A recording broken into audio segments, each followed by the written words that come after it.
Ashraf, how are you? Nice to see you here.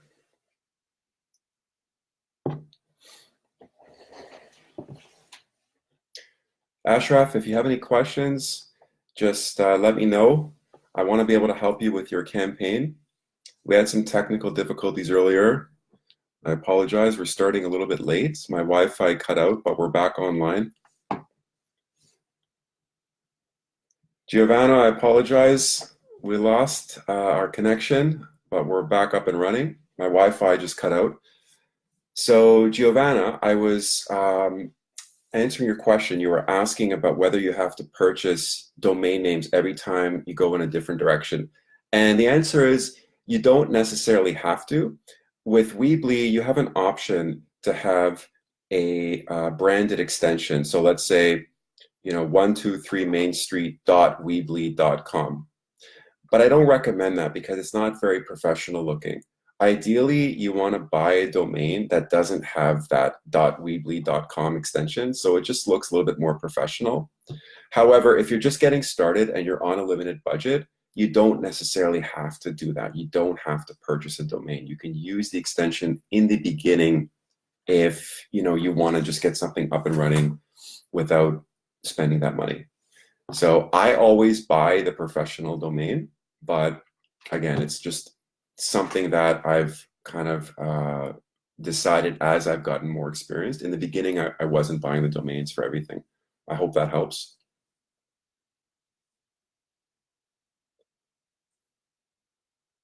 My option to use my present domain did not appear in Weebly. So if you want to use your own domain, you have to use the paid option in Weebly. There's a free option in Weebly which allows you to use the branded extension .weebly.com. But if you want to use your own domain, it's a paid option. I'll send you the instructions on how to do that later. I just don't have it in front of me, but you can certainly do that. You just have to tell Weebly where your current domain is registered. If it's with GoDaddy or another registrar, and then basically you have to set up the forwarding settings so that you can use that domain with your Weebly site. So I'll send you some instructions on that a little bit later. But ideally, you want to have professional domain names without the .weebly.com extension. Hi, Oksana, how are you? Nice to see you in here. Thanks for joining us. Sorry that we got started a little bit late. We had some Wi-Fi issues. So Oksana, Ashraf, let me know if you have any questions. The purpose of this Q&A live stream is to help you guys with your campaigns. This is helpful for strategic, like big picture issues, like the psychology of advertising, how to create a compelling ad, how to use proper language that gets people emotionally fired up and gets them taking action, how to create a compelling headline, some of the Facebook targeting options that are very effective, Google keywords and different approaches for targeting niche neighborhoods, what makes an effective landing page. That's really what this type of forum is really helpful for. In terms of like specific tactical issues, I can better address those as individual posts in the group. Like if you screenshot where you're stuck or there's something that's not clear with the instructions in the course, please just post in the group and I'll help you individually. But this live stream group coaching is more about like big picture strategy that really moves the needle, that really gives you the biggest results. So that's what I find this is super helpful for. So feel free to ask questions. Tell me what I can help you guys with. Okay, Oksana says, I'm trying to set up my professional Facebook and have questions how to set it up. So what do you mean by professional Facebook? Do you mean your Facebook business page, Oksana? Or do you mean your ads manager? Because you have to first create a business page in order to run Facebook sponsored ads in the ads manager. So let me know what you mean, Oksana. Do you mean your Facebook business page, like your professional real estate business page?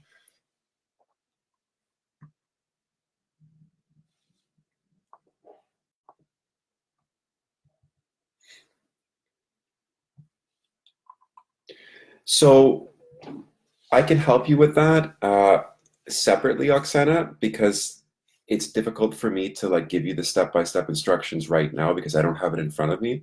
Um, and again, that's more of like a sort of procedural issue, like instructions. So let me just send that to you separately, and then I'll help you with that. Um, Again, this forum is really helpful for like you guys. You want to be able to understand how advertising works, what's effective, how to write a headline, how to write an ad, how to target people through Facebook targeting, like age, demographics, location, if they're married, if they're single, if they have kids, if they're engaged, Google AdWords. Like, have you guys gotten into that content yet? Like the real kind of meat and potatoes?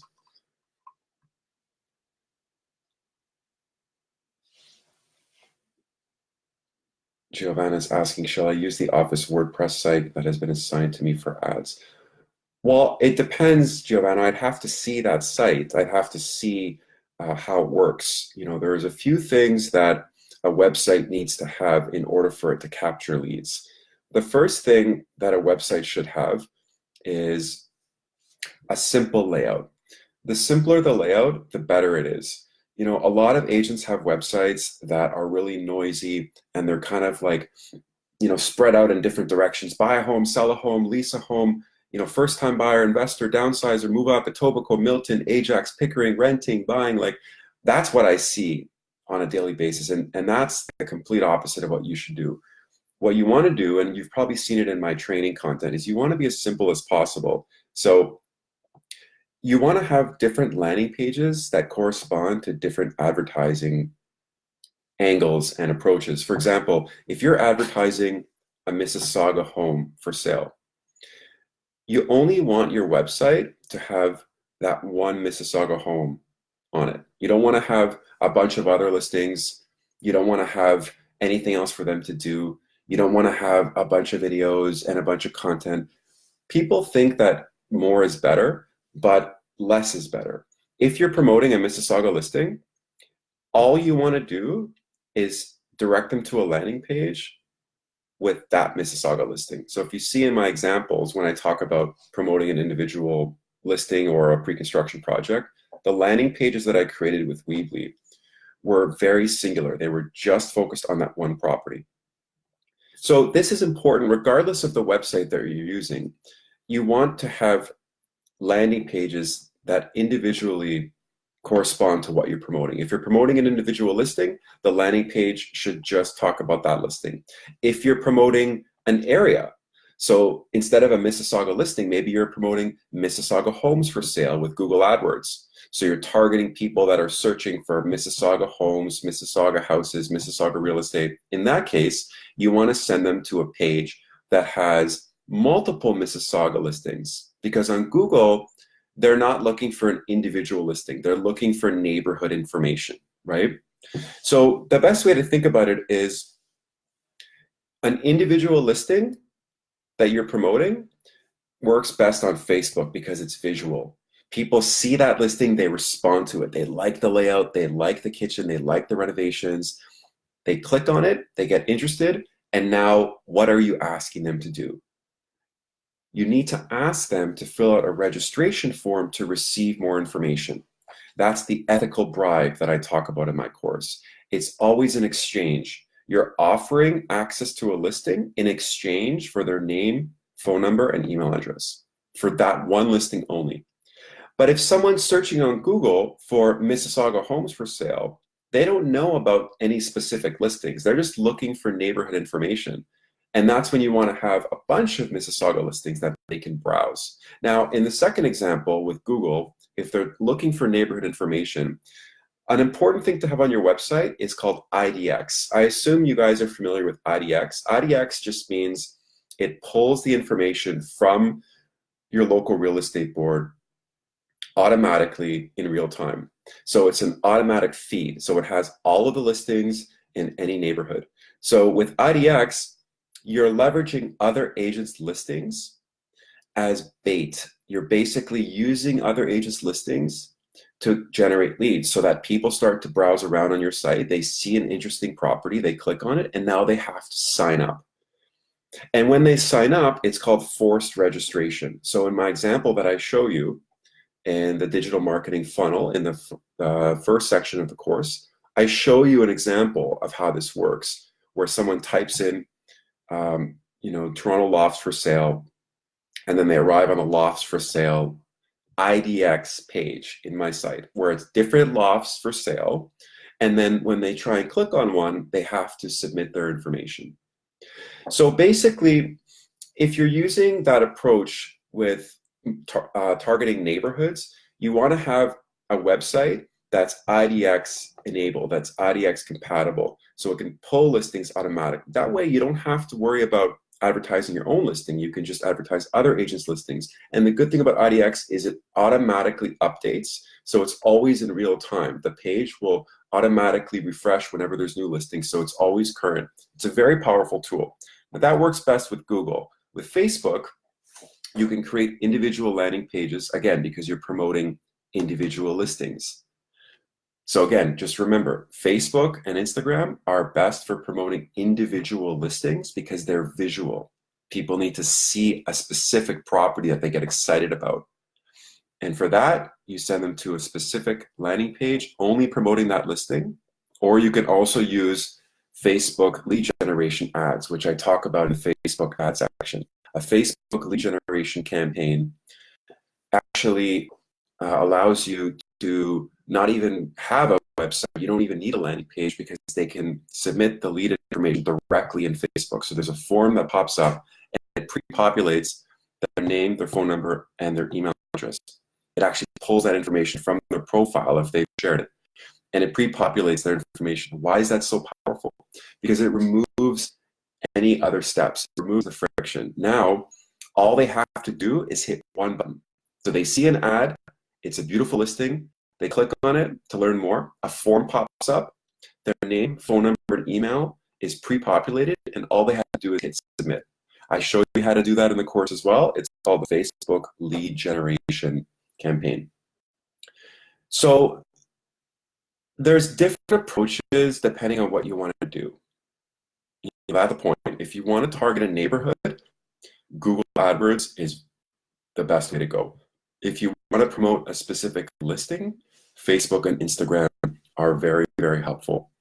And for your website, you want to have IDX. You want to have the ability to pull those Toronto Real Estate Board listings or whatever your local real estate board is and have them populate in real time. And you want to have a forced registration option where when they click on something, they have to register. It's called a gated offer. So they have to register in order to access those listings.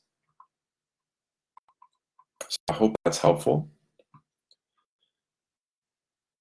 Okay, so Giovanna says, or should I make my own site? So just, if you want, Giovanna, just post a link to your website and I can give you some feedback and let you know if I think it's a good option. So you can drop the link here or you can post it separately in the group and I can take a look and give you some feedback and I'll let you know if I think you should do something else or if you can work with that. So Oksana says, I'd like to concentrate and advertise in Facebook on a specific condo. Okay. So the way that I would approach that, Oksana, is you got to start with your audience. So in Facebook, what I talk about is the audience targeting. Like basically, who are you going to show your ads to? You don't want to show them to everyone across Facebook because remember, Facebook is really about relevancy. You have to show your message to a relevant audience that's going to be receptive to what you're offering. So the best approach that I've had with Facebook is to always target people locally. So if you're targeting a specific condo, with Facebook, you can go as narrow as, I think it's 2 miles or the first 3 digits of a postal code. So for example, I do a lot of business in the downtown Toronto, King West area. And whenever I have a listing, I always run Facebook ads around the first 3 digits of the postal code. So M5V, which is probably about a 5 or 6 block radius.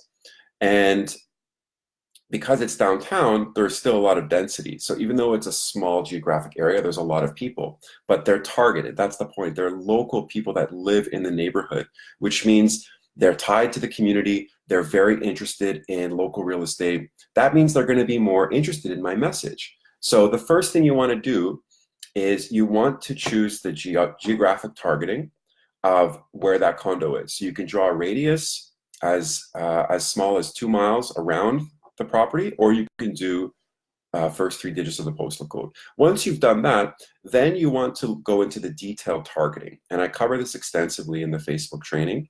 The detailed targeting allows you to choose things like people specifically interested in condominiums. So condominiums is a category in Facebook that you could choose for people that have shown interest in pages and websites related to condominiums. So they've joined groups related to condominiums, they've liked posts related to condominiums, they've followed condominium projects or properties. So, I mean, that is incredibly powerful if you think about what that means. Because now you're showing your message to people that live in the neighborhood around the condo that are going to be very interested because they're local residents. Everyone's curious about what's going on in their local neighborhood. It's just human nature. So that's a very powerful starting point. And you're showing your message to people that are interested in condominiums. Now let's take that a step further. Is this condominium smaller? Is it a 1-bedroom? If it's a 1-bedroom, it's probably going to appeal to single people. And guess what? You can choose to show your ads to single people only under their relationship status. Everyone shares their relationship status. Are they single? Are they married? Are they engaged? Are they divorced? So you can now show your ads to people living in that area who like condominiums, who are single, if it's a 1-bedroom condo. If it's a larger 2-bedroom condo, then you can show it to people that are engaged or married, because larger 2-bedroom condos are going to appeal more to couples. Excuse me, versus 1-bedroom condos that are going to appeal more to single people. So you see how this all starts to fit together? You have to really think about, what is the property I'm promoting and who would most likely be interested? Now, if you're talking about an entire building, then you're going to include both single and couples. But I'm just illustrating this as an example of how deep you can go with the targeting. Another targeting option that I would recommend in that case would be people that are interested in mortgage loans. So I use that for every single one of my campaigns. If you go through the detailed targeting options in Facebook, you'll see mortgage loans is a big one. There's millions and millions of people across Facebook globally that have shown interest in pages, posts, or websites related to mortgage loans. I use that all the time, no matter what, whether it's new construction, resale, 1-bedroom, 2-bedroom, because it's a no-brainer. It's very specific. Someone's raising their hand and saying, I'm interested in mortgage loans. What does that tell you, right? It's incredible information. It's so powerful.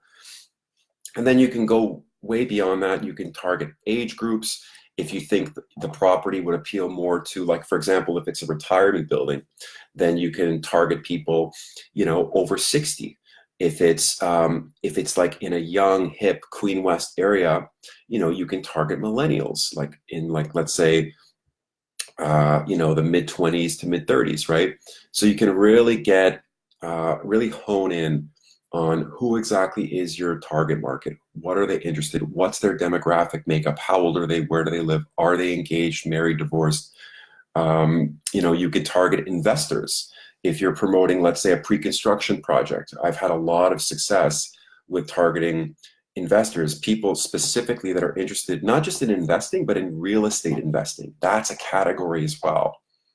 So, a big chunk of people interested in pre-construction condos are going to be real estate investors who, just want to buy it as an investment, rent it out. They don't plan on living in it. So just to give you some inspiration and some ideas of where you can go with this, it's really powerful. So Giovanna says the one simple site for each direction. Exactly. That's right, Giovanna. So you can have if you're targeting neighborhoods, okay, then you can have one website with different landing pages. For example, in my website, it's called Find Me a Toronto Home. It's with a company called Agent Locator. It's one website and has sort of a generic name, Find Me a Toronto Home, like it's not neighborhood specific. It's not Find Me a Condo. It's not Find Me a Markham Home. It's Find Me a Toronto Home.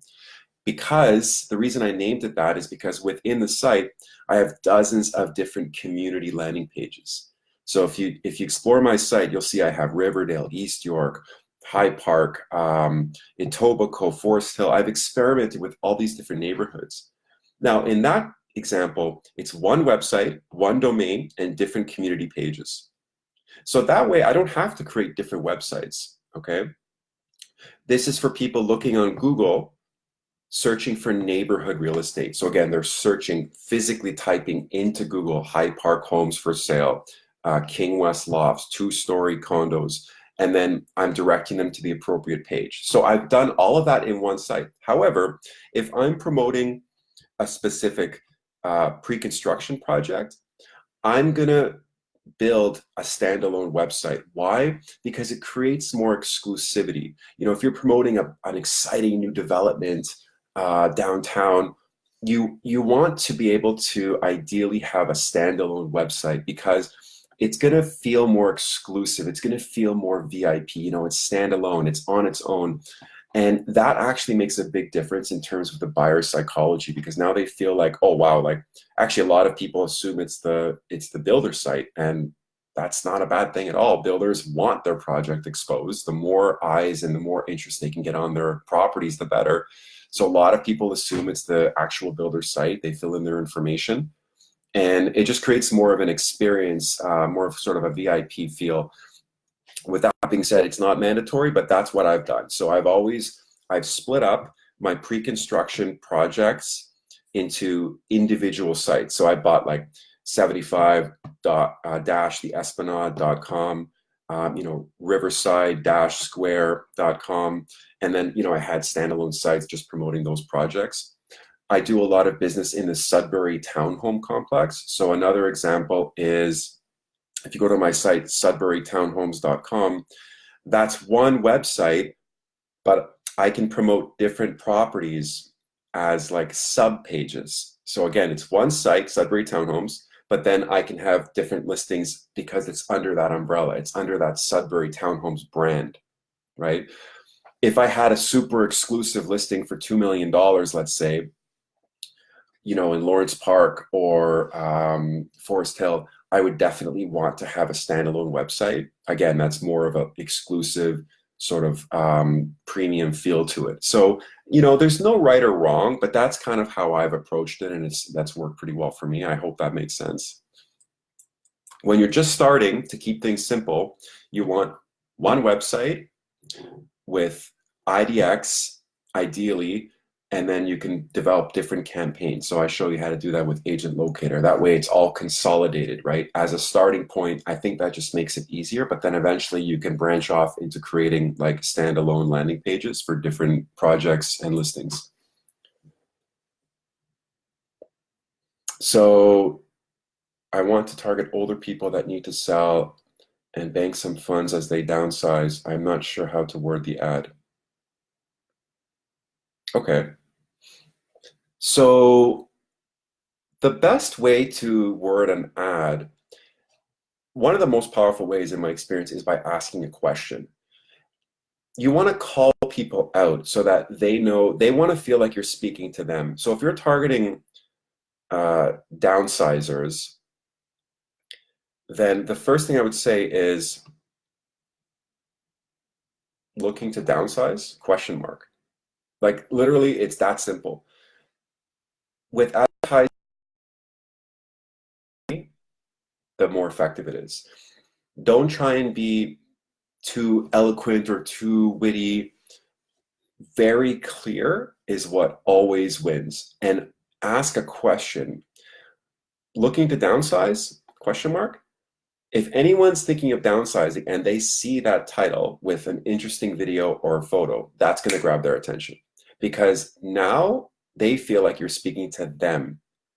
individually as opposed to addressing a mass market. Like looking to move, free CMA, like mortgage rates are low, time to buy, like all that crap that I see is very ineffective because it's just cookie cutter, it's generic. People want to feel like you're speaking to them, like you're scratching them where they itch, you're able to solve their problem. So that's step number one. Looking to downsize, question mark. And you also want to have a very compelling image or video. So on Facebook, it's all about the visuals.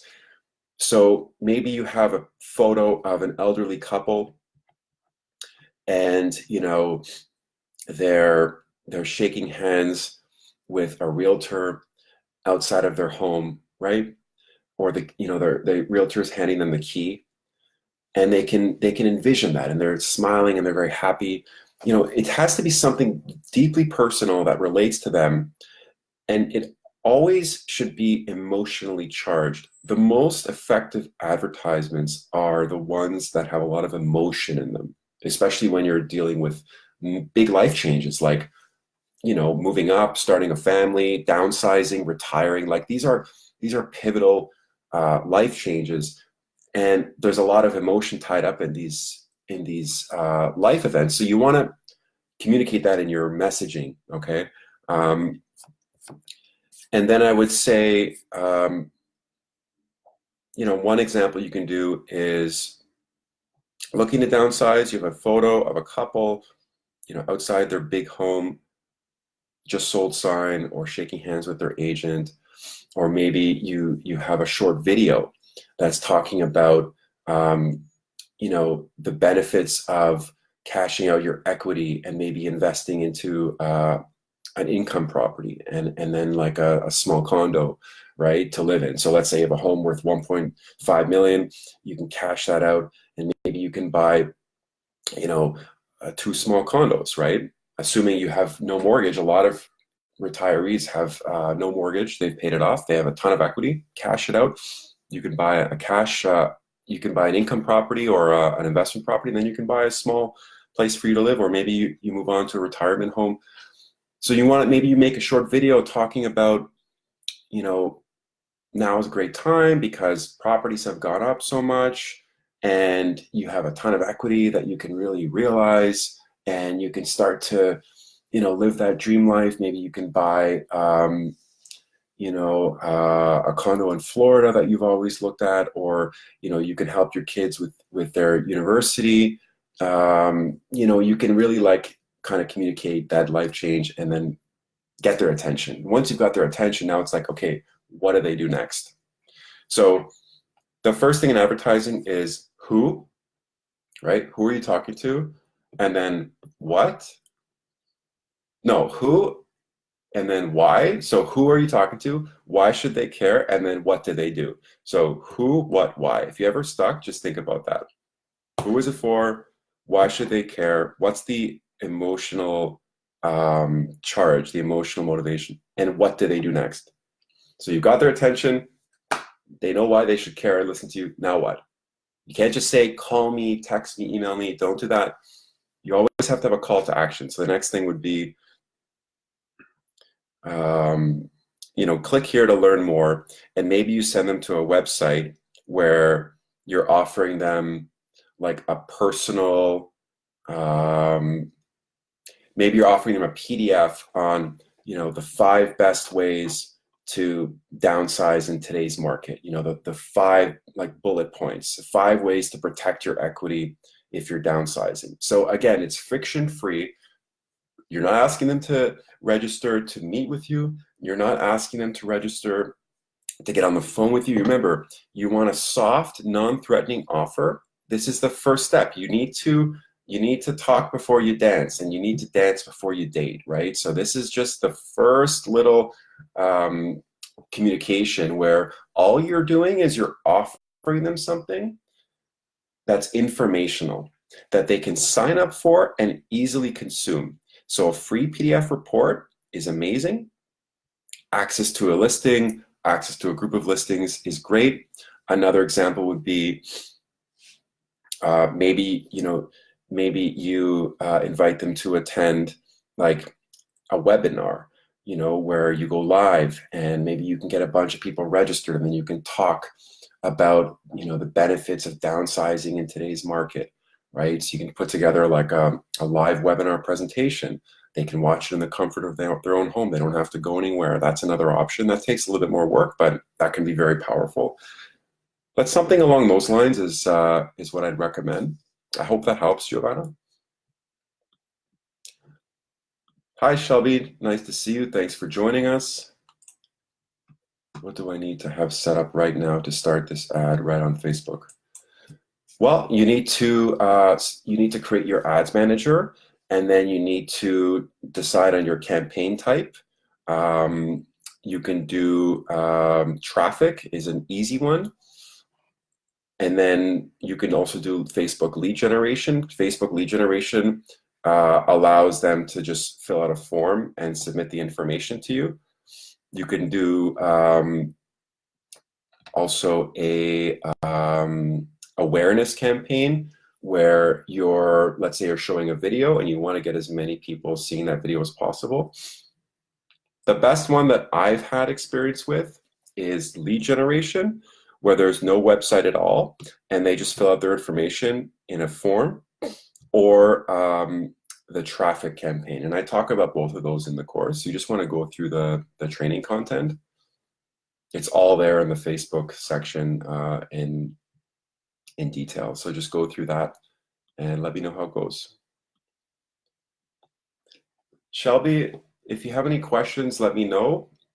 This forum is helping you guys with big picture strategy, with your campaigns, with Facebook versus Google. If you want to target a specific neighborhood, I want to be able to help you with writing an effective ad, coming up with a catchy title or headline, things like that. So please participate, guys. This is to help you, and I want you to get the best use of your time today. And again, we do these every month, and they get recorded and posted in the group. That's correct, Giovanna. With a lead generation campaign, you don't need a website or a landing page. Now, there are pros and cons. For example, if you're promoting a specific listing and you just want to show people like a beautiful photo or video of the layout or the kitchen or one of the highlights of the home, you can show that in the ad itself and then just have a button that says, want to learn more, just click here. And when they click on that button, then it pre-populates their contact information. So it pre-populates their name, phone number, and email address. It pulls their information from their profile and they just hit submit. Now, with that approach, the benefit is that it's easier for them to submit their information because they don't have to go to another website. There's no extra steps. They just hit the button and then boom, their information is submitted. The disadvantage is that you have to go into Facebook manually to retrieve the lead information. Now, there's ways to set up integration with your CRM, and I show you how to do that so that you get notified automatically when you get a new lead, but it just takes a little bit more time to set it up. Now, I have the steps laid out in the course, so just go through it. Whereas if you have a traffic campaign, let's say you already have a website, then with the traffic campaign, you send them to a website, and then in the website, you have a landing page where they have to do something. They have to fill out a form, and you're making an offer, like sign up to receive this listing. When they fill in the information, it comes to your CRM automatically. So you'll get real-time alerts, and then you can set them up on an email drip campaign to receive automated follow-up, automated email follow-up. So for example, with my agent locator campaign, if I send someone through a traffic Facebook advertising campaign to a landing page and agent locator, they start browsing around the photos. When they click on a photo and register, because they went to my website, two things happen. I get notified immediately, so I can call them right away, which is really important because speed to lead is critical. You need to be able to call people as soon as possible. So I get real-time notifications of when the leads sign up. Whereas with Facebook lead generation, it doesn't happen out of the box that way. You have to set it up. And then they're going to get automated updates with the website as well. Like they're going to get an introduction email. It's going to introduce myself. Thank you for registering. So I make that first impression. And that's really important too, because now somebody feels like, okay, this guy's on top of it. He's acknowledged that I've signed up. He's followed up with me. You know, he's professional. And that's really helpful. So they both work. I show you how to do both. Sometimes if you have like a bigger kind of taller order, like let's say you're trying to get somebody to register for an event, okay? If you want to get somebody to register for an event, or like let's say to go to some sort of seminar, you need a website. It's not enough to just fill out a form, because you have to sell them more. It's like first you capture their attention with an ad, okay? And then once you've got their attention, now they click the button, they go to a website where you can sell them more. You could talk about all the benefits. Maybe you have testimonials. You know, you can really kind of like illustrate why they should go to this event, what's involved, what's included, and then they can register at the bottom. So it's sort of like a progression, right? There's like layers. The first layer is just catch their attention on Facebook, and then they click the learn more button. They go to the website, then they get more information, more breadcrumbs, right? Whereas if you just want to advertise a listing, the Facebook lead generation campaign works without the landing page. If you want to offer a PDF report, the lead generation campaign should work as well, because it's very straightforward. You know, so it really depends. The lead generation campaign is pretty consistent, to be honest with you, more and more, because they have shorter attention spans. Like I find that 4 or 5 years ago, people were very comfortable with landing pages in general, and now I just feel like there's more leads that come through when they just fill out the form. Now, with that being said, I still use landing pages with Google all the time, because with Google, it's very different. They have to go to a landing page. But with Facebook, I've started to use more of the lead generation campaigns. So I know that's a long answer. I just wanted to kind of explain the benefits and the pros and cons. I hope that helps. That's correct. You just need a business page. You don't need a website. I mean, you have to you do need a website because of the terms of use. You have to put in a website, but you're not actually sending people there. Facebook just asks that you provide a website to show that you're like a legitimate business person, right? So you have to put in a link just to show them like, okay, I'm a legitimate realtor. I'm running a business. You're not actually sending people to that website.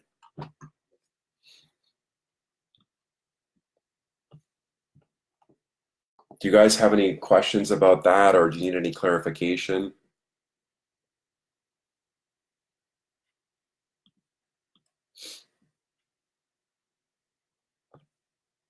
The best way to think about it is a landing page allows you to provide more information if you're asking for a bigger commitment from people. So if you want to get people to commit to something like meeting up with you or attending an event or a seminar, or sometimes like if it's like a luxury property, right? And you want to generate leads, like you want to send people to like a proper website where you can really showcase that property and have more information. But if it's something straightforward, like a typical listing, you know, it's not a luxury, it's not a, you know, multi-million-dollar property, it's a regular listing, or pre-construction projects work really well with lead generation campaigns or a free PDF report.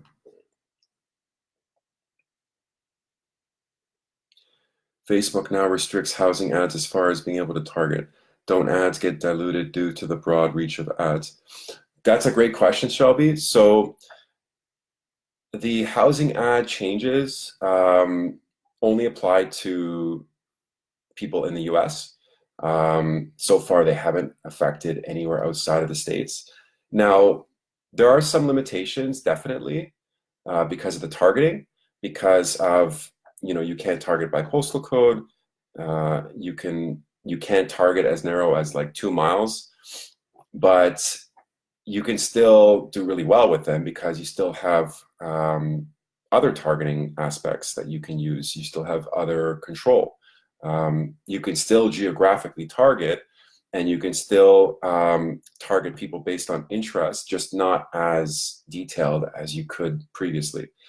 So I don't really believe in ads getting diluted, to be honest with you, because the reality is most advertisers have no idea what they're doing, and that's just a fact. Most advertisers just throw a bunch of money against the wall and hope something sticks. But when you really take the time to understand the power behind these tools and what lies underneath, and you really commit to the learning, and a lot of it is trial and error. Like, I give you a framework, but you still have to be willing to experiment. You have to try different things. You have to, like, I'm not content with doing the same thing over and over. Like, I'm always looking for new angles. I'm always experimenting with new strategies. Then the payoff is huge. One thing that I've changed lately is I've been leaning more towards Instagram. So Facebook is still dominant, but Instagram is really catching up in terms of like number of leads and the user base. So when you choose your targeting, one of the options is placements, and you can choose Instagram as a placement. And I found that that's starting to shift. Now, you control all of that within the ads manager. So the targeting options are the same, but you can just determine where to show those ads on what platform. But I don't really think that it's being diluted. I think it's because of the sheer volume of people on Facebook and Instagram. I mean, we're talking about like billions of people. I don't think that it's less effective. It's just changed the rules of the game with the housing ads legislation and privacy changes.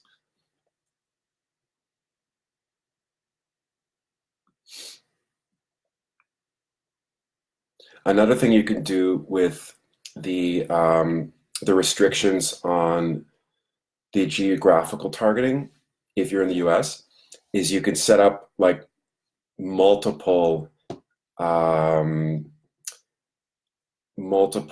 areas. So as opposed to doing like one big broad area, you can set up like different radiuses, which actually helps, because then you can still be like relatively targeted to like areas and locations.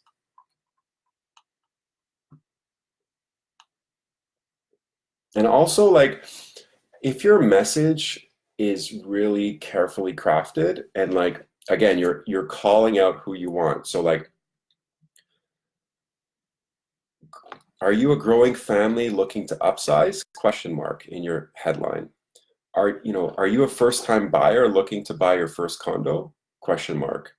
Um, you know, looking to invest in your first condo. Like, when you're very specific with your headline and you're really dialed into who you're targeting, even if you're showing your ads to a broad range of people, those people will raise their hand. So it filters out the people that you want from the people you don't want. It's kind of like when you're searching for like a vacation, right? And you're going through Expedia, and you see a resort that says adults only, right? And you're like, oh, thank God, I don't want to worry about screaming babies. Like, that's exactly what I'm looking for, right? Peace and quiet.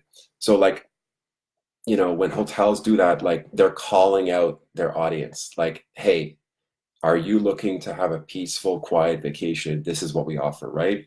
So when you're very selective with your headline, people will kind of like self-qualify, if that makes sense. Even though the targeting has changed in the US, that's actually really powerful, and that's something I recommend for everyone to do. Like, have a very specific headline. Don't have like a generic sounding headline, like looking to move. No, you want to say like, Are you looking to move to Etobicoke, or are you looking for your next home, or are you looking for a vacation home or an investment property, or are you looking to do you need more room for your growing family? Like things like that are really, really effective. Hope that helps.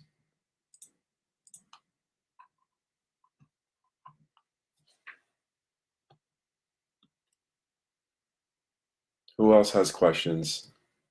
Keep them coming, guys. This is awesome, and I want to be able to help you as much as I can.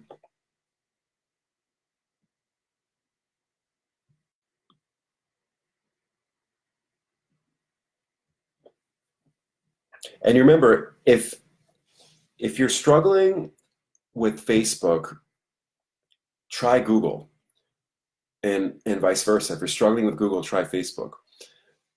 I've intentionally decided to include both platforms in my training because sometimes one platform works better for people than the other. They're very, very different, but they're both equally powerful. Again, I can't stress this enough. The best way to think about it, Facebook and Instagram are the best way to go if you're marketing a specific listing, like one listing or a specific pre-construction project. If you're targeting people looking in a particular area, if you're farming an area, like Mimico, Etobicoke, King West, or if you're farming a type of property, like let's say you're a luxury agent, or you're looking to target people moving to, golf course or waterfront properties, Google AdWords is the best because then you're capitalizing on those specific searches. People that are searching for Mimico homes for sale, luxury homes for sale, they're physically typing in those words into Google. And then your ad shows up on Google, hopefully the first page. So that's the easiest way to kind of distinguish between both, right? And if you're challenged with one, try the other, because they're both powerhouses, and they've been incredibly, incredibly effective for me and for millions of other people. They're the two biggest advertising platforms, definitely. And when I say Facebook, I'm talking about Instagram as well. It's interchangeable.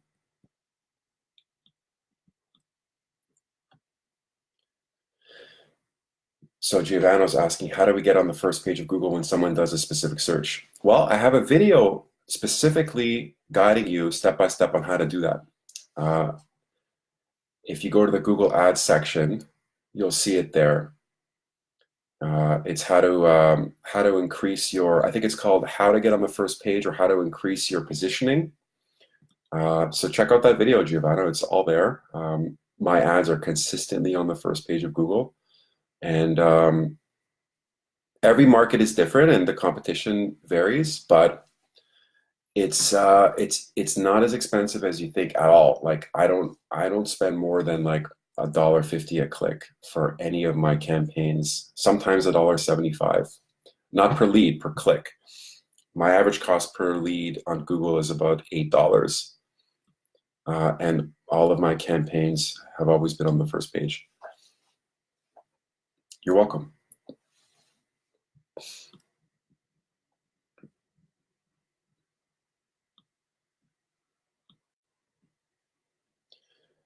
And with the training, you don't have to necessarily go through everything in order. You can jump around.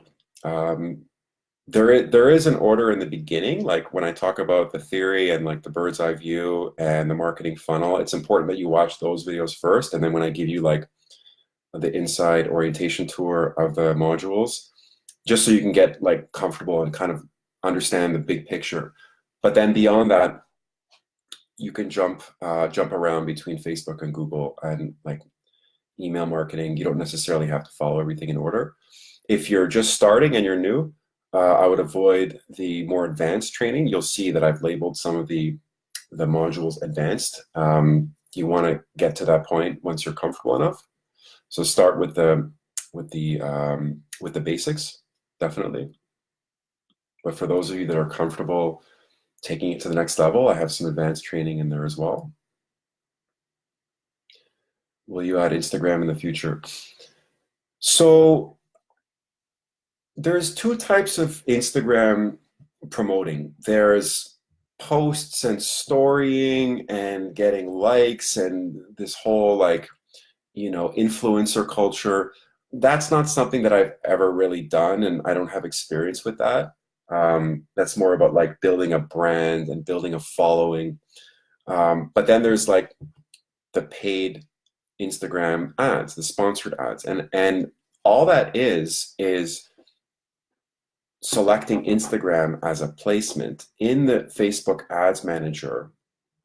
When you're creating a campaign in Facebook, one of the options is placements, and that means where you're going to be showing your ads. So you have newsfeed, mobile, in-stream videos, marketplace, and a bunch of others.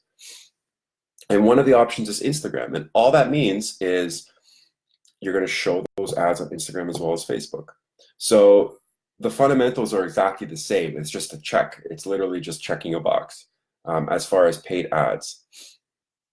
And again, paid ads work very, very well if you don't have a brand or a following. Like if you have a following of like tens of thousands of people, organic Instagram marketing is very powerful, but it takes a long time to establish that kind of following. And that's not something that I teach. I just teach about paid advertising. And one of the benefits of paid advertising is you can get results in hours as opposed to organic and SEO and building a brand, which can literally take years. So with paid ads, if you pay to play, you can literally get results in hours and days. So I love that. I love how fast it is. I don't know about you, but I'm not willing to invest. I'm building a brand organically, but I also want the short-term results. Like I want to be able to launch an ad, get results, pick up the phone, call someone, book an appointment, show them properties, put them into a sale, and rinse and repeat. So, they're both important, but the paid ads is definitely faster and can really get going quickly.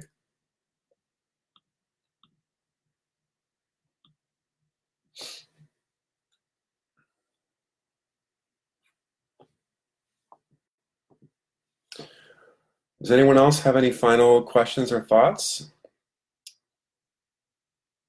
before we wrap up? I hope this was helpful.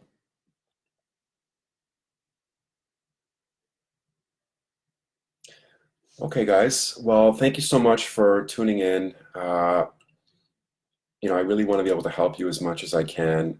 Wishing you all a happy and prosperous, successful new year. I would love to be able to continue supporting you individually. So if you have any questions, please feel free to post in the Facebook group. It's a growing community, and don't be shy. Reach out to me. Let me help you. It's very visual, so it's helpful when I can see what you see. Screenshot your ad targeting, drop a link to your website. I can give you feedback. If you've written an ad, screenshot your ad, post it. I can look at it. I can give you some suggestions. So that's really something that I want to be able to support you guys with. So Shelby says, generally speaking, what are the overall cost differences between Facebook ads and Google?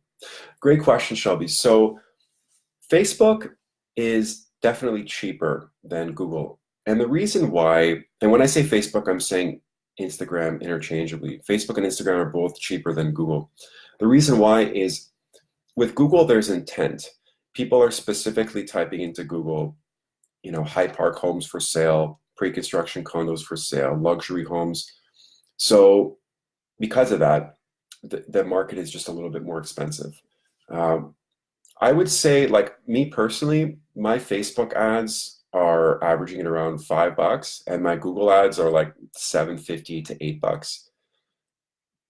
So, it's good to do both, but I would suggest start with one. Just to give you like an idea, like when I started this stuff, back in 2015. I spent 2.5 years on Google AdWords exclusively. I was generating thousands of leads and doing hundreds of thousands of dollars in gross commission income. And I went so deep with it that I didn't want to get distracted with any other tools or systems. Only once I had a lot of success with it and I was ready to grow did I start doing Facebook. And the Facebook ads came because I was approached by a pre-construction team to help them, and I realized that for pre-construction, Facebook was really the way to go. And then I eventually started doing resale ads, and then it just kind of grew. But I think it's important to start with one, and the way you decide which one to use is, what's your overall strategy? Do you want to focus on farming an area for like people that are actively looking? I would say that generally people that sign up on Google are more motivated. I think if everything else is equal, the lead quality is better with Google because there's intent, because people are specifically looking for something. Whereas with Facebook and Instagram, you're catching people's attention. So the way to think about it is Facebook is sort of like push. You're kind of pushing your message on people that are in transitionary periods in their life. You know, they're thinking about it. Some of them are ready to go. I mean, I've done lots of deals on Facebook within a couple of weeks or a couple of months. But generally, Facebook and Instagram are a little bit further out. I would say the one exception to that is if you're doing pre-construction, it's very, very quick with Facebook because anyone that's serious, they know that there's a limited supply. Like if you're promoting a launch for a pre-construction project on Facebook and the launch is happening in 5 weeks and there's only so many units to be sold and after that they're gone, there's a sense of urgency inherent in pre-construction advertising. So, you know, the cream of the crop, just filter. Like if I was generating literally about 2,500 leads for about 1.5 years with this pre-construction team. And because we had so much volume, the cream of the crop would naturally rise. The people that were serious, you know, we put them into deals and we did about like 36 transactions, all from Facebook. So I would say with pre-construction, Facebook has definitely been the winner. With resale, Google has been overall more effective for me because of the intent. So I'm willing to pay more per lead with Google because people are specifically looking for information. And I feel like the lead quality is higher and they're a little bit further along in the buying cycle, I think. Like, and there's, you know, the way that kind of plays into it is, I talk about this in the Google Ads section, in the keywords section. For those of you who haven't seen the keywords video, it's one of the most important videos in the course, so I strongly suggest you check it out. I talk about in the keywords module how if someone's just typing into Google real estate or homes for sale, there's literally thousands and like 72,000 people last time I checked, just in the GTA, in like the Toronto area, are typing in homes for sale or real estate. So somebody might look at that and say like, what? That's insane. 72,000 people, that's a gold mine. Well, not really, because if you think about the mindset of that person, like what does that mean? Like they turn on their computer, they go to Google and they type in real estate or homes for sale. What does that mean? They don't know what they want. They don't know where they want to live. They don't know what area they're interested in. They don't know if they want a condo, a house, price point, nothing, right? It's so generic. So yeah, you're going to get a ton of leads and they're going to be cheap, but there's going to be so much like crap. Like there's going to be like, you know, the quality is going to be very low. People don't know where they want to be. And you're going to be chasing tire kickers and window shoppers versus if you do a campaign where you're targeting people that are looking for, you know, Minnesota, you know, 4-bedroom bungalows, or you know, 2-bedroom King West lofts, or 3-story High Park homes. Yes, the quantity is going to be lower, so it's going to be a lot less leads, but the quality is going to be like night and day because these people are very specific. Or even just someone that's saying 3-bedroom homes for sale versus homes for sale, right? if someone is specifying how many bedrooms they want or the area, or if they're saying penthouse condos as opposed to just condos for sale, those leads are always going to be significantly higher quality. And I'm always willing to pay more for those. You want to make sure there's enough average monthly searches. So in the Google Keywords tool, it shows you what the average monthly search traffic is. Because if there's only 10 or 15 search inquiries every month, you're not going to get anything. It's not worth it.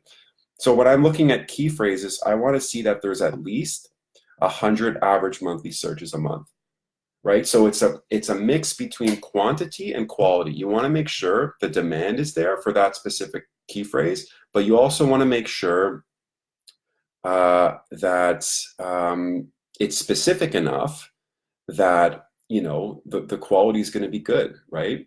So it's a mix between both. I hope that helps. The keyword section is extremely valuable, and I really encourage you guys to watch it and then rewatch it, because that's literally where the gold is. Because you're reverse engineering your campaign. Instead of just guessing, it takes the guesswork out of it. It tells you specifically what search phrases generate how much traffic, like where are the masses looking, what are they typing into the search query, and then you just build your campaign backwards. So as opposed to just winging it, you're literally letting the data guide you, and that's how you can really build a powerful campaign, by reverse engineering it. That's what I love about Google. Facebook and Instagram, there's a little more guessing. You have to be creative. You have to think about the interests. You have to think about who somebody might be, what somebody might be interested in. But with Google, like, it literally tells you, like, these are the searches, these are the phrases, these are the actual words that people are looking for. I hope that makes sense. Again, they're very different approaches, but they're both equally powerful. It just depends on what your end strategy is. That's why I've included both in the course. I wanted to give you both options. So guys, it's 1:15. For those of you that have just joined it, you can watch the replay. It's going to be posted right now in the group. So thank you very much for tuning in, guys. And I'm going to be doing these monthly. So I'll keep you posted on when the next one is. In the meantime, Happy New Year. And if I can help any of you individually, please just post in the group. Thanks a lot and have a great week.